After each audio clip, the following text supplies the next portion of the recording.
Uomini illustri.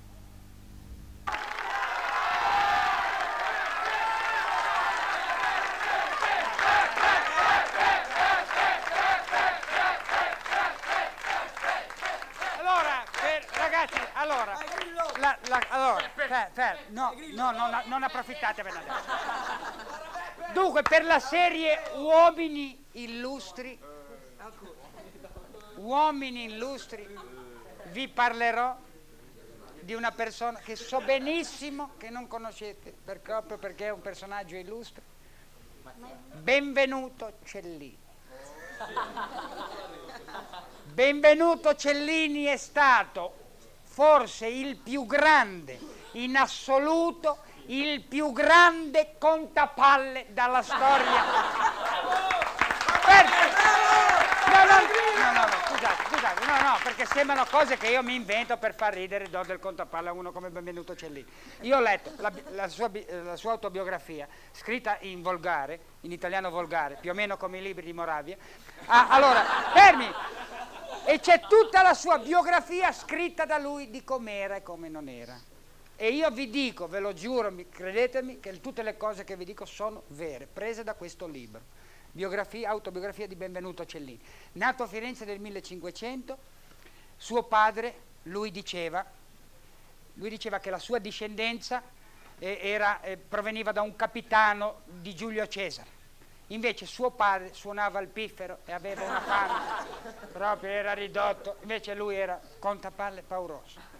Giovanissimo, a 19 anni va a Roma e diventa il grande showman, diciamo, delle serate dei salotti romani.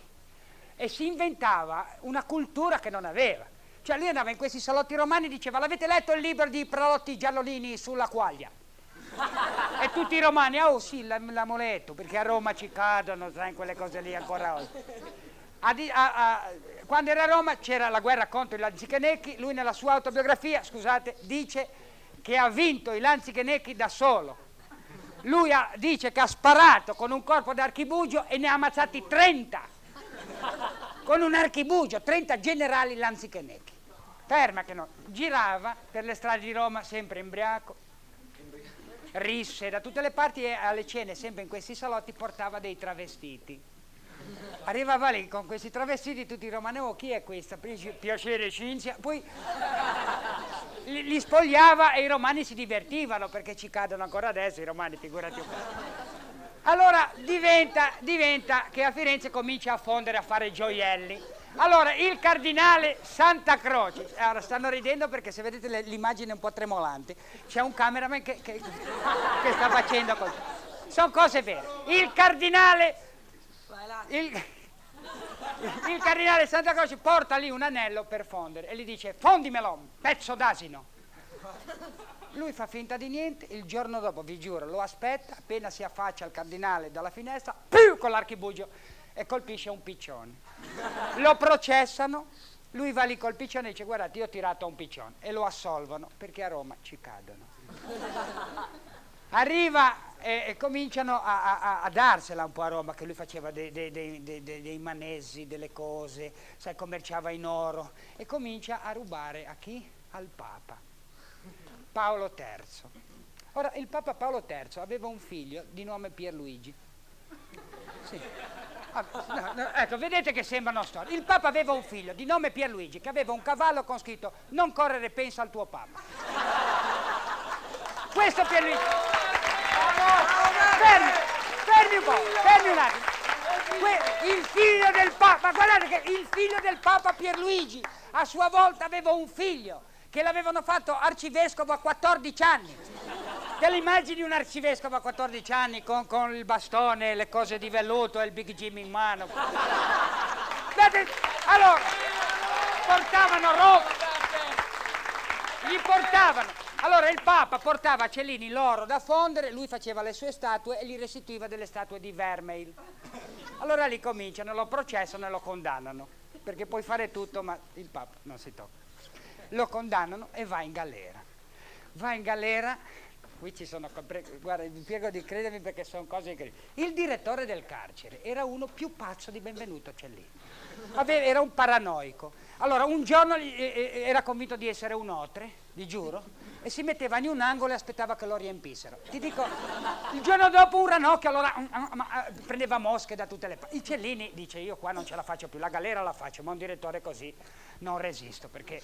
Allora, nottetempo si cala dalla finestra con una fune, il direttore, che non dormiva mai perché era convinto di essere sonnambulo, lo vede calare giù, si butta, convinto di essere un pipistrello, cade e si frattura una gamba. Cellini viene ripreso, riportato in cella e il direttore era diventato una bestia perché era convinto di essere un pipistrello. Con una gamba rotta non poteva più dormire attaccato al soffitto. Allora diventa una bestia. Viene liberato. Ma vi giuro che sono cose vere. Viene liberato da Francesco I, il re di Francia, perché credeva ed era un ottimo orafo, fonditore di robe. Viene liberato e il re di Francia dice, vabbè, vattene in questa maniera, gli regala un castello, benvenuto Cellini, di 30 stanze, mezza ala era occupata da una famiglia, con l'equo canone non poteva mandarla via. Lui aspetta che vanno via, questi qui, una sera entra in casa, prende i mobili e li rovescia addosso. Viene processato di nuovo. Va di nuovo al processo, prima del processo va da questi qua e dice, senti, io non l'ho fatta apposta, prende la spada, e gli taglia le gambe a uno e dice, adesso vai in mansarda. Non so. Va bene, dopo, verso l'età di 60 anni, aspetta che non è finita, perché Cellini c'è da farci 8 film. Verso 60 anni dice, beh, metto la testa a posto e si fa frate. Si fa frate e organizza un gioco. Sapete che tutti i frati oggi fanno il totip, queste cose qua. Lui, ma guardate che non sono, lui sai cosa fa? Fa il totoparto. Cioè, sì, lui prendeva 5 donne incinte e scommetteva se era 1 se era maschio, 2 se era femmina, X erano gemelli. Arriva un Gianni Minà dell'epoca che fa un sistemone e l'ha ridotto sul lastrico. Questa, aia, poi si sposa a 70 anni e va bene, ci dovremo stare una vita. Ora la massima è un detto di Benvenuto Cellini, che veniva sempre assolto. Se non puoi permetterti un avvocato che conosce la legge, prenditene uno che conosca il giudice. Ciao a tutti! Ciao! Studiate!